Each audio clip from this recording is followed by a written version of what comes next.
Thank you for being an incredible supporter of the 10X podcast group, the home of the skillful art of manipulation. We're thrilled to have you as part of our growing community. If you haven't already, we'd love for you to follow us on your favorite podcast platform.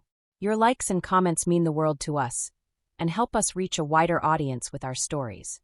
Plus, with new episodes released every day, your feedback plays a vital role in shaping what we create.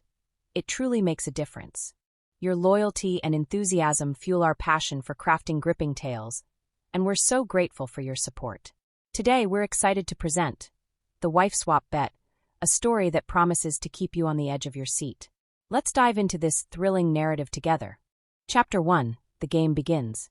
The night was thick with the scent of whiskey and expensive cigars, the kind of atmosphere that only money could buy. The penthouse suite, perched high above the city skyline, pulsed with soft jazz from the hidden speakers, the melody curling around the room like a seductive whisper. Dim lighting cast golden hues over the mahogany poker table, where stacks of crisp bills and high-value chips were strewn carelessly across the felt. Cole sat at the head of the table, his fingers drumming against the armrest of his leather chair, his Rolex catching the light with every impatient tap. His smirk was the kind that made lesser men nervous, the kind that said he always won, no matter the game. And sitting across from him was Damon, just as arrogant, just as ruthless, his lean frame draped in a tailored suit that fit him like a second skin. He swirled the bourbon in his glass, the ice clinking softly, his lips quirking at the corners as he watched Cole with amusement. But the real game wasn't between them. Eva and I sat side by side, perfectly poised, the way rich men like their women to be. Elegant, desirable, and silent unless spoken to. We played our parts well. Eva, with her silky black dress that clung to every sinuous curve, her deep red lips curled in a teasing smirk. And me.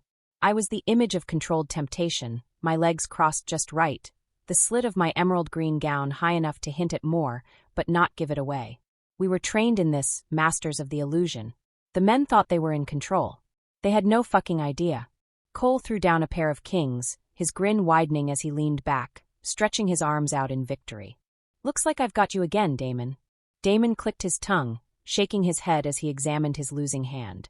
"You're a lucky bastard tonight, aren't you?" "Luck?" Cole scoffed, reaching for his glass. "I don't need luck. I've got skill." Eva let out a light, breathy laugh, the kind that men mistook for admiration. "You boys and your egos," she teased, taking a slow sip of her wine. The way her lips wrapped around the glass was deliberate, her eyes flicking between the two men, watching them drink in the sight of her. Damon turned to her, his smirk deepening. "Careful, sweetheart. That's dangerous talk." She tilted her head, her glossy curls cascading over one shoulder. "Oh, and why is that?" "Because," Cole interjected, his voice dripping with amusement, "if you rile us up too much, we might have to up the stakes." My heart beat a fraction harder. That was the opening we needed. Damon's gaze slid over to Cole, curiosity flickering behind his eyes. He tapped his index finger against the rim of his glass. "What do you have in mind?" Cole glanced at me, his expression turning devious. I knew that look all too well. It was the same one he gave before making a reckless decision, before pushing past a line he shouldn't cross. The look that screamed power and possession. And sure enough, the next words out of his mouth sealed the deal. "A real bet," he said, his tone thick with challenge. "Winner gets the other man's wife for the night." Eva gasped, feigning shock, her delicate fingers pressing against her throat. "Cole!" I followed her lead, widening my eyes as if I couldn't believe what he had just said. "You can't be serious." Cole only grinned, his gaze locking with Damon's. "What's the matter? You scared?" Damon let out a slow exhale, running his tongue over his teeth in thought. He looked at Eva, then at me, weighing the offer, assessing the risks. Then, just as we expected, his lips curved into a wolfish smile. "You've got yourself a bet." Eva's fingers tightened subtly around her wine glass. My pulse quickened. The trap was set. The men had no idea they had just stepped into their own fucking downfall. Chapter 2. The Bet Sealed. The moment those words left Damon's lips, "You've got yourself a bet," the entire atmosphere shifted. The weight of the gamble hung thick in the air, wrapping around the room like an invisible noose, tightening with each passing second. Eva and I exchanged the briefest glance, just enough for her to confirm what I already knew. This was it. The night we had been waiting for. The night we had been planning for. But the men, they thought they were the ones in control. Cole leaned back in his chair, a victorious smirk stretching across his face. He adjusted the cuffs of his crisp white dress shirt, acting as if this was just another high-stakes poker match, as if he had just won a few $1,000s instead of offering up his wife like a bargaining chip. The arrogance was nauseating. Damon mirrored his cocky demeanor, swirling his whiskey lazily, the amber liquid catching the dim light. He looked at Eva, his gaze raking over her the way men like him always did, like she was a prize to be claimed, an object to be handled. He let out a slow, smug chuckle. "I hope you don't disappoint, sweetheart." Eva forced a nervous laugh, shifting in her seat, her hands clasped together in her lap. "This is insane," she murmured under her breath, making sure the men heard her, playing into the illusion of discomfort. "Come on, baby," Cole said smoothly, reaching over to brush his knuckles against my thigh, his touch possessive. "It's all in good fun." Fun. That's what he called it. Betting his own wife in a drunken game of dominance, treating me like some piece of property he could trade for a few hours of entertainment. I gave him a small, hesitant smile, just enough to keep him comfortable. If he even suspected for a second that I was enjoying this, that I was anticipating this, he'd start asking questions. And we couldn't have that. Not yet. The game continued. The tension built. The minutes stretched, turning into an hour, then two. Eva played the part of the flustered wife brilliantly, throwing worried glances at Damon every time Cole pushed the stakes higher. She chewed her lip, sipped her wine too fast, fidgeted just enough to make it look like she was on edge. And me? I played the obedient, supportive wife, pretending to be the woman who believed in her husband's ability to win, pretending to be the woman who wanted him to win. I let Cole think he was in control. I let him believe that this was his world, his game. But it wasn't. This was our game. And soon he was going to lose everything. The final hand. The clock above the fireplace read 1:37 a.m. when it all came down to the last hand. The men were 3 bottles deep into their expensive bourbon, their movements a little slower, their reactions dulled by the alcohol. Cole cracked his knuckles, his confidence unwavering as he stared Damon down. "All right," he said, grinning. "Last round. Winner takes all." Damon smirked. "Let's make it interesting." He reached into his pocket, pulled out a thick roll of cash, and tossed it onto the table. 50 grand. Cole let out a low whistle. "You're feeling bold tonight, huh?" Damon leaned back, tapping a finger against his temple. "Let's just say I like high stakes." Eva tensed beside him, as if the weight of what was happening was just now hitting her. It was an act, of course, but it was flawless. Cole took another sip of his drink, his gaze flicking toward me for reassurance. "You okay, babe?" I nodded, biting my lip, looking just anxious enough to make it believable. "Just nervous," I whispered. He grinned, reaching out to squeeze my hand. "Don't worry. I've got this." I almost laughed. He had no idea just how wrong he was. The cards were dealt. The game was on. Damon's expression didn't change as he studied his hand, his face unreadable. Cole, on the other hand, couldn't hide his excitement. His eyes lit up, his lips twitched, his fingers drummed against the table. He thought he had it. The fool. With a slow, deliberate movement, Cole laid down his cards. "Royal flush," he announced, his voice thick with triumph. "Looks like Eva's mine for the night." Silence. Damon sighed, rubbing his jaw as he leaned back in his chair. "Son of a bitch." Cole let out a deep, victorious chuckle, turning toward me with an almost childish glee in his expression. "I told you, baby. I always win." Eva's fingers tightened around the stem of her glass. Her shoulders rose and fell in an exaggerated breath. I guess that's that then," she murmured, her voice small. Damon turned to her, a flicker of something dark passing through his expression. Possessiveness. A bruised ego. Maybe even a touch of regret. "Guess I better make the best of it," Eva said, finally standing. Her eyes met mine for the briefest second.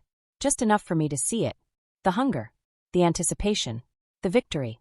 Cole reached for his whiskey, taking another slow sip, completely oblivious. "Don't worry, man," he told Damon, grinning. "I'll take real good care of her."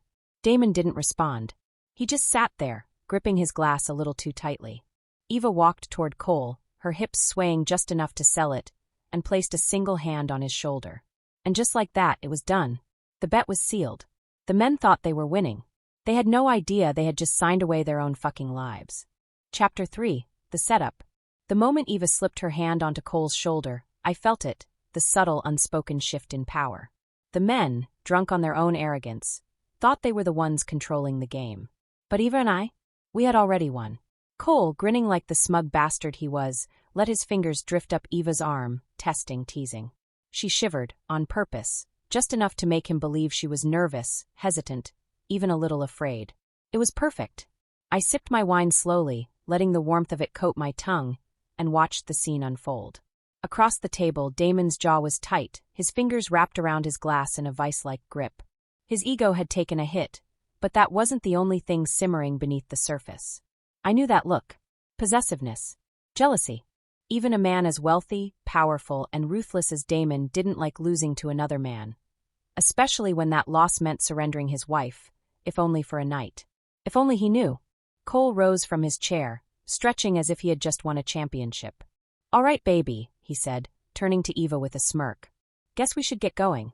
Eva hesitated, biting her lip, throwing a small, uncertain glance in Damon's direction. Brilliant acting, really. Damon's fingers twitched, and for a second, I thought he might actually tell her no. That he might fight for her. But that wasn't who these men were. They treated us like possessions, things to be traded, played with, discarded. So Damon, after a long moment, simply reached for his drink and tossed it back in one go. "Do whatever you want," he muttered. The words might have stung Eva if she actually gave a fuck about him. But she didn't. And neither did I. The private room. Cole led Eva out of the main lounge, through the extravagant hallway lined with gold-framed artwork and imported sculptures. I followed them with my gaze for as long as I could before they disappeared down the corridor. Then it was just me and Damon. Alone. Tension hung thick in the air between us. Damon sat stiffly in his chair, his eyes locked on the remaining poker chips scattered across the table. He looked like a man struggling with something, anger, maybe. Regret. I didn't care. I lifted my glass and took a slow sip, savoring the last few moments before everything truly began. "So," I said, breaking the silence. "Are you okay?" Damon exhaled sharply, his fingers running through his thick, dark hair. "What kind of fucking question is that?" I raised a brow, pretending to be offended. "I was just checking." He let out a humorless chuckle, finally turning to face me. "She's with him right now. My wife. In a room with your husband." "That was the bet," I said smoothly, watching him carefully. His jaw clenched. "And you're just fine with that?" I tilted my head, as if contemplating his question. "It's just a game, isn't it?" Damon scoffed, running a hand down his face. "A fucking sick game." I almost smiled. Because now, finally, he was starting to see the cracks in the world he thought he controlled. He was feeling the sting of powerlessness, the taste of being played. Good. That was the point. I leaned forward, resting my elbows on the table. "If it bothers you that much, you could always take me upstairs," I said, my voice a purr. His eyes snapped to mine. I saw the flicker of hesitation. The war raging inside him. Temptation. Jealousy. Pride. I leaned in closer, close enough to let my perfume surround him. "Would that even the playing field?" I murmured, letting my nails graze the wood of the table. Damon swallowed, his Adam's apple bobbing slightly. "You're fucking dangerous," he muttered. If only he knew how dangerous. I smiled. "And you love it." He didn't deny it. And that was all I needed. The whispered plan. 2 floors up, inside the penthouse suite, Eva's hands trembled as she poured Cole another drink. Fake trembling, of course. The illusion of unease. Cole, drunk on both liquor and victory, stretched out on the leather couch, watching her like a predator watching prey. "You nervous?" he asked, his voice thick with amusement. Eva forced a small laugh, tucking a strand of hair behind her ear. "A little. Don't be." He took a slow sip of his whiskey. "This is supposed to be fun." She smiled, just enough to keep him comfortable. And then, as subtly as she could, she reached into her purse and clicked the tiny microphone hidden inside. A faint beep, inaudible to Cole, signaled that the recording had begun. Every word, every action, every disgusting power move he tried to pull tonight, it would all be on tape. Evidence. Insurance. Leverage. Cole had no idea that with every sleazy comment he made, with every entitled touch he attempted, he was digging his own fucking grave. And when the time was right, Eva would burn him alive with it. The decoy. Back downstairs, Damon was still struggling, still drinking. Still clueless. I stood up, walking slowly around the table, letting my heels click softly against the marble floor. "You don't trust her, do you?" I asked, my voice casual. Damon exhaled, rubbing his temple. "I don't trust him." "Then why did you agree to this?" His silence spoke volumes. "You wanted to see if she'd actually go through with it," I said, circling behind him, my fingertips trailing along the edge of his chair. "Didn't you?" He didn't answer. I leaned down, whispering into his ear. Maybe you just needed an excuse to let her go. His breath hitched, and I knew in that moment that he was exactly where I needed him to be. Distracted, conflicted, vulnerable. He had no idea that upstairs his wife was setting the stage for our escape. And by the time he figured it out, it would already be too late. Chapter 4. The Heist. The moment the penthouse door clicked shut behind Cole and Eva, the clock started ticking. Everything had to happen in precise order, without a single misstep. Months of planning, countless nights of whispered strategies, late-night rehearsals, and fabricated emotions had led to this moment. And now it was finally time. I took a slow breath, keeping my expression unreadable, my body still draped lazily over the edge of the poker table. Across from me, Damon sat stiffly, his whiskey glass half empty, his mind clearly racing. He was too caught up in his own thoughts to notice the small, almost imperceptible movements I was making. Slipping my hand beneath the table, feeling for the tiny switch taped to the underside. A single press. The tracker inside Eva's purse activated. We were officially on the clock. The first move.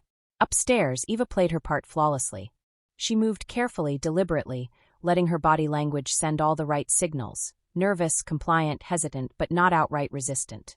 She had to let Cole think she was unsettled by the situation, that she was still struggling with the idea of being won like a fucking trophy. Because men like him? They got off on that power. Cole poured another drink, watching her with that slow, indulgent smirk he always wore when he thought he had everything under control. "You don't have to be so tense, sweetheart," he said, handing her a glass of whiskey. "I mean, it's not like we haven't all thought about this before." Eva forced herself to blush, biting her lip just enough to make it look natural. "I don't know," she murmured, her fingers trembling slightly as she took the glass. "This is just so crazy." Cole chuckled, leaning back against the couch. "You're acting like we haven't been dancing around this for years." He swirled his drink in his hand, his eyes dark with amusement. "Don't tell me you've never wondered." Eva hesitated just long enough to keep him on edge. Then she let out a breathy laugh, tucking her hair behind her ear. "Maybe once or twice," she admitted, her voice soft, almost shy. Cole's ego swelled instantly. And just like that, he let his guard down. The distraction. Back in the lounge, Damon was unraveling faster than I had expected. His grip on his drink was white-knuckled, his jaw tight, his eyes flicking toward the hallway where Eva and Cole had disappeared minutes ago. Jealousy was eating him alive. Good. Because the more distracted he was, the easier this would be. I stood up slowly, stretching, letting my dress shift just enough to draw his gaze. "Want another drink?" I asked, already reaching for the bottle of bourbon. Damon hesitated, then sighed. "Yeah, why the hell not?" I poured the amber liquid smoothly, making sure my movements were slow and graceful, letting him watch me. Letting him fall for the illusion. I handed him the glass, our fingers brushing just slightly. A flicker of something dangerous passed through his eyes. Perfect. The setup. Upstairs, Eva was guiding Cole exactly where she needed him to be. She let him think he was leading, let him touch her waist, let him pull her close. But every move was calculated, every glance measured. And when he finally leaned in to kiss her, that's when she slipped her hand into his pocket. The moment her fingers wrapped around his phone, she knew she had him. She pulled back slightly, feigning nervousness, looking away as if she was still hesitant. I need a second," she whispered, biting her lip. Cole sighed, frustrated but indulgent. "Take your time, sweetheart." Eva forced a small, grateful smile before stepping away, just long enough to text me from his phone. "It's done." I felt the vibration in my purse, but I didn't check it. Not yet. Instead, I kept my attention on Damon, making sure he was too wrapped up in me to notice anything else. "You ever regret any of this?" I asked suddenly, tilting my head as I sipped my own drink. Damon frowned. "What do you mean?" I let my gaze flick toward the hallway. "You know how we all live. The games. The lies. The way we pretend things are fine when they're not." Damon exhaled, rubbing his temple. "It's just the way things are." I studied him for a moment, pretending to be thoughtful before sighing. "Maybe." I reached for his hand, just barely touching his wrist, my voice dropping to a soft murmur. "But sometimes I wonder what it would be like to just walk away from all of it." Damon's eyes flicked to mine, something unreadable flashing across his face. I could see it, the confusion, the hesitation, the doubt creeping in. He was starting to unravel. And that's exactly what I needed. The escape. Upstairs, Eva was already moving. Cole, now comfortably drunk and relaxed, had given her everything she needed, his phone, access to his accounts, every single detail we had planned for. She slipped into the bathroom, locked the door, and started transferring the money. Millions. Drained from his accounts in minutes. And by the time he even realized what had happened, we'd be long gone. Eva moved fast, deleting the transaction history, erasing the evidence. She placed his phone back on the nightstand and took a slow, deep breath, steadying herself before stepping out of the bathroom. Cole was still lounging on the couch, grinning lazily. "You okay now?" She smiled sweetly. "Yeah." He had no idea. The final step. Downstairs, Damon was finally slipping. He had finished 2 more drinks, his posture looser, his thoughts heavier. And I pushed him just a little further. I reached for his hand again, my touch soft, almost hesitant. "Damon, what if we just—" A loud thud echoed from upstairs. Damon's head snapped toward the hallway. "What the fuck was that?" I frowned, tilting my head. "Maybe." The door slammed open. Cole came stumbling into the room, his expression twisted in confusion, his phone clutched in his hand. He looked at Damon, then at me, then back down at the screen. His brows furrowed. "The fuck is this?" he muttered. Damon frowned. "What?" Cole's face paled. "My money. It's gone." Silence. Damon's confusion turned to shock. "What the fuck are you talking about?" And that's when I smiled. Because at that exact moment, Eva stepped out from behind Cole, her own smile just as deadly. "We're talking about the fact that you're both broke as fuck," she said sweetly. Damon's mouth opened, but no words came out. Cole looked at me, realization finally setting in. "You." His voice was barely a whisper. "You set us up." I took a slow step forward, looking him dead in the eyes. "No, darling," I murmured, tilting my head. "We fucking owned you." And with that, Eva and I turned on our heels and walked out the door. We never looked back. Chapter 5, The Blackmail. We walked out of the penthouse like ghosts, silent, untouchable, and already fading from their world. The hallway stretched before us, long and dimly lit, every polished tile beneath our heels absorbing the weight of what we had just done. The stakes were high, the risk immense, but we had played the game to perfection. The men behind us were still drowning in confusion, their minds reeling, their egos crumbling beneath the sheer magnitude of the loss. By the time they pieced it together, we'd be nothing more than a whisper of perfume on the air. I glanced at Eva as we moved swiftly toward the elevator, the adrenaline in my veins thrumming like a second heartbeat. Her face was composed, but I saw it, the tiny flicker of excitement behind her eyes, the victorious curve of her lips. We had pulled it off. But we weren't finished yet. Not even close. The fallout begins. The first message arrived before we even reached the ground floor. Cole's number flashed across my burner phone screen, his name nothing more than a useless, irrelevant word now. I let it ring, savoring the desperation behind the call before silencing it. Eva, standing beside me as we waited for the elevator doors to open, smirked. "Think he's figured it out yet?" I laughed softly. "Oh, he's figured it out." The elevator dinged. We stepped inside. The doors slid shut, locking us into a brief moment of solitude. My phone vibrated again. A message this time. "You stole from me, you bitch." I rolled my eyes, tapping out a reply. "We didn't steal. We took what we were owed." A moment of silence. Then another text. "You think you can just walk away from this? You think you can get away with this?" I could practically hear his rage through the words. I could imagine him pacing, his hands clenched into fists, his expensive suit rumpled from stress. I smirked and sent another reply. "We already have." Eva chuckled beside me. "He's losing his shit, isn't he?" I showed her the messages. She let out a low whistle. "Damn. He's predictable. Like clockwork." The elevator doors opened, revealing the luxurious lobby. A doorman nodded at us politely as we strode past. The night was cool, the city humming with life beyond the pristine glass doors of the building. We stepped out onto the sidewalk, vanishing into the pulse of the streets. Phase 2, the leverage. Damon was the next to call. We were already in the back seat of a black town car, heading toward the airport when his name popped up on Eva's phone. She let it ring twice before answering, her voice smooth, controlled. "Damon, you need to fucking explain." His voice snapped through the line, rough, unsteady. "What the hell did you do?" Eva sighed, feigning exhaustion. "Oh, baby. You know exactly what we did." Silence. Then a low, ragged exhale. "You drained my accounts." Eva smirked. "No, love. We transferred your assets into safekeeping. Big difference." "Jesus Christ, Eva. You didn't actually think we were going to let you and Cole keep running us into the ground, did you?" She interrupted, voice sharp now, no longer playing coy. You treated us like accessories, like things you could trade and discard when it suited you. Did you really think there wouldn't be consequences? You have no idea what you've done, he ground out. This isn't just money. Do you understand that? There are people, serious people, who are involved in some of those transactions. Eva glanced at me, her expression calm, calculated. We had anticipated this. You should have thought about that before you let us inside your world, she said, voice dropping to a deadly whisper. Because now, we own you. Damon didn't respond right away. For the first time, he truly understood. You think you're safe? He finally asked. You think we won't come after you? Eva smirked.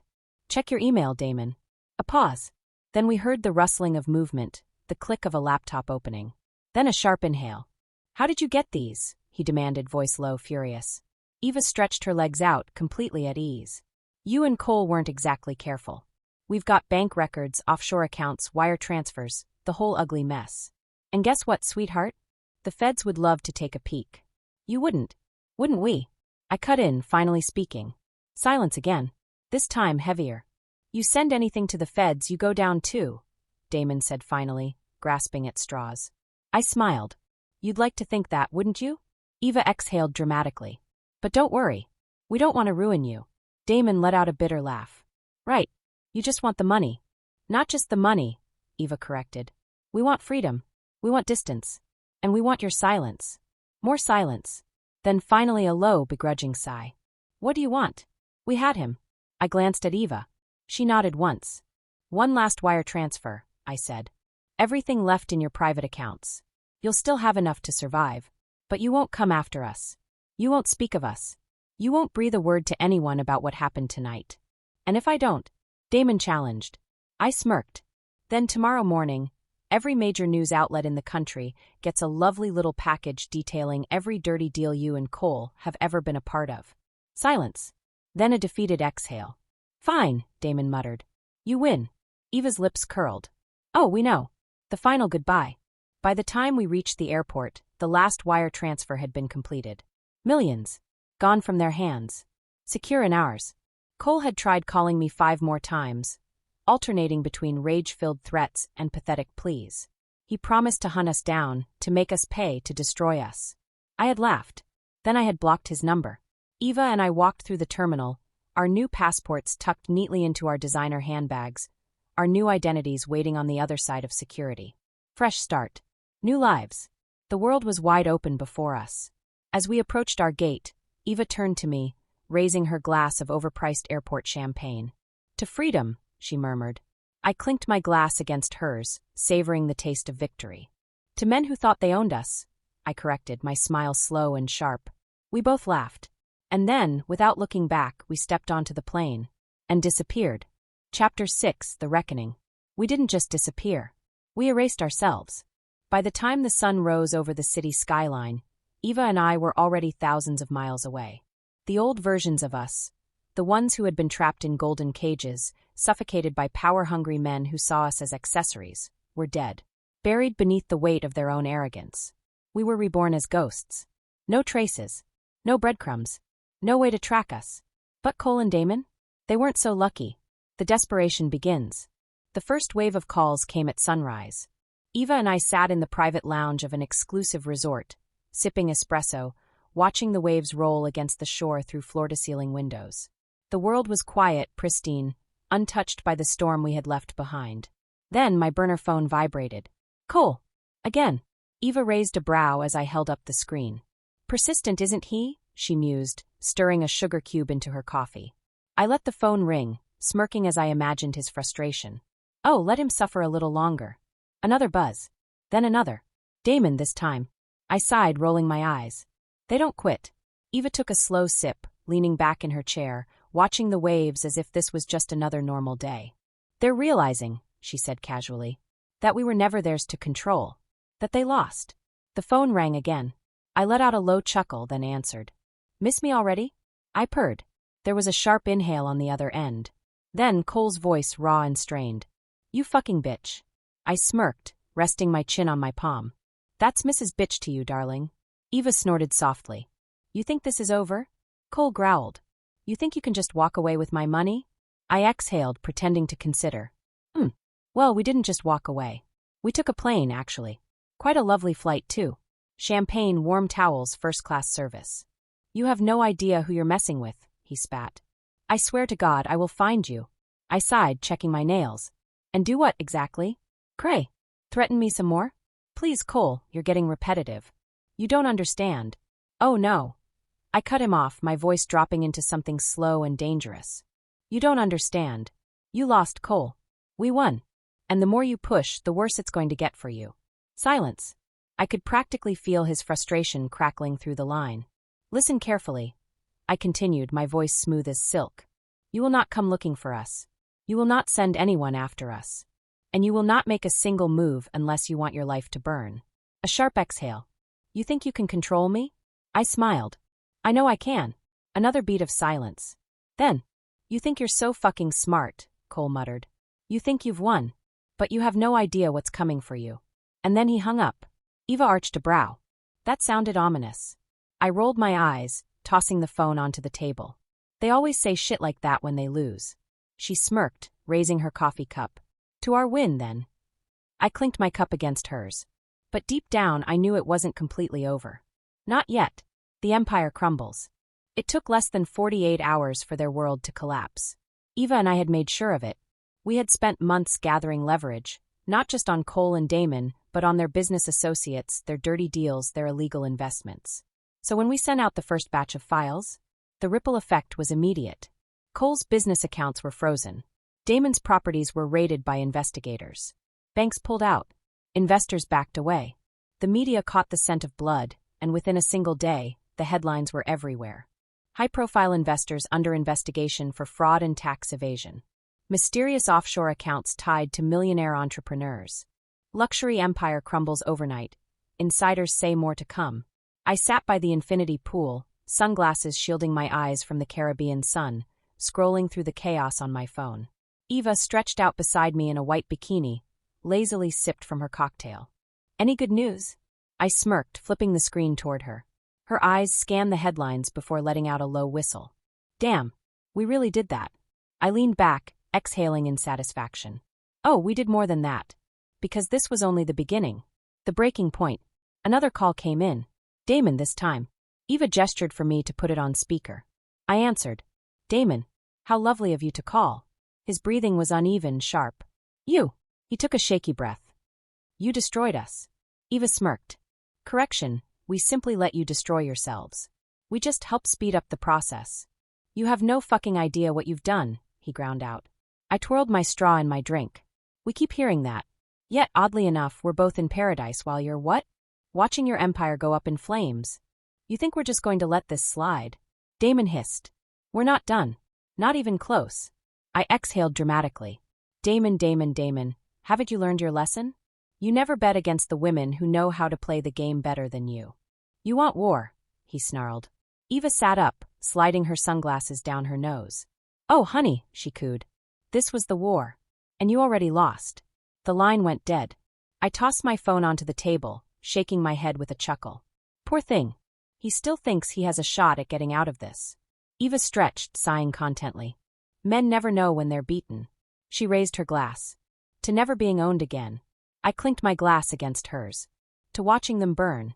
And as the sun set over the horizon, casting the sky in hues of fire and gold, we sat back. And enjoyed the view. Chapter 7, The Perfect Getaway. The sea stretched endlessly before us, a sapphire expanse shimmering beneath the sun, as if the entire world had never known chaos. The gentle hum of the private yacht's engine was the only sound competing with the rhythmic crash of waves against the hull. Seagulls circled above, their cries lost in the salty breeze, oblivious to the destruction we had left behind. Eva and I reclined on the sun deck, sunglasses shielding our eyes, skin warmed by the Caribbean sun. The champagne in my glass bubbled softly, cold against my fingers, a stark contrast to the fire still burning in my veins. It was over. We had won. And yet, a part of me knew that the ghosts of what we had done would always linger just beyond the horizon. The final blow. The last domino had fallen. Cole and Damon were ruined. Not just financially. No, that would have been too merciful. We had stripped them of everything. Their power, their reputations, their very identities. By the time the final batch of documents leaked to the press, There was nothing left of the men who once thought they owned us. Cole's business empire crumbled overnight. The stock value of his company plummeted in a matter of hours, wiped out by a mass exodus of investors who wanted nothing to do with a sinking ship. By noon, headlines were everywhere. Scandal erupts as business mogul exposed for financial fraud. Cole Kensington under federal investigation. Offshore accounts frozen. Wife swap bet turns into billion-dollar meltdown. The fall of the kings of luxury. Damon had fared even worse. His criminal connections, the shady dealings, the off-the-books transactions, we had hand-delivered everything to the right people. His partners turned on him instantly, cutting ties, vanishing like rats abandoning a burning ship. By the end of the day, Damon's assets were seized, his businesses raided, his face plastered across every news station in the country. And the best part? They couldn't even fight back. Because if they did, they'd be admitting everything. Checkmate. The last message. That evening, as the sun bled into the ocean, my phone buzzed one final time. A text. Cole, you took everything. I stared at the words for a long moment, sipping my champagne, letting the weight of them sink in. Then another message. But you still don't get it. Women like you don't win. I smirked. Slowly, deliberately, I typed my reply. Oh, but we already have. I hit send. Then, for the last time, I blocked his number. No more second chances. No more warnings. No more looking back. Eva, lounging beside me, glanced over. That from Cole. Last desperate gasp, I said, tossing my phone onto the table. He's still trying to convince himself that he has any control left. Eva laughed softly, stretching her legs out beneath her silk cover-up. Let them drown in their own misery. I raised my glass. To their downfall. She clinked her glass against mine, the soft chime of crystal on crystal, the perfect eulogy for the lives we had left behind. New identities, new lives. By the time we docked at a private villa hidden along the coastline, our new identities were already in place. New names, new passports, new lives. The old versions of us, the wives, the accessories, the possessions of powerful men, were dead. Now we were ghosts untouchable, existing only in the whispers of those who would spend their remaining years trying, and failing, to find us. Eva stretched luxuriously as we stepped onto the villa's stone terrace, the scent of salt and blooming hibiscus thick in the air. You ever think about what's next? She asked, running a hand through her sun-streaked hair. I smirked, stepping beside her, watching as the last traces of daylight melted into the horizon. I think, I murmured, that the world is finally ours. She grinned. Then let's burn it down. We laughed, low, wicked, victorious, and raised our glasses one last time. Not to survival, not to escape, but to freedom. And as the night swallowed the remnants of our old lives, we disappeared into the darkness. For good.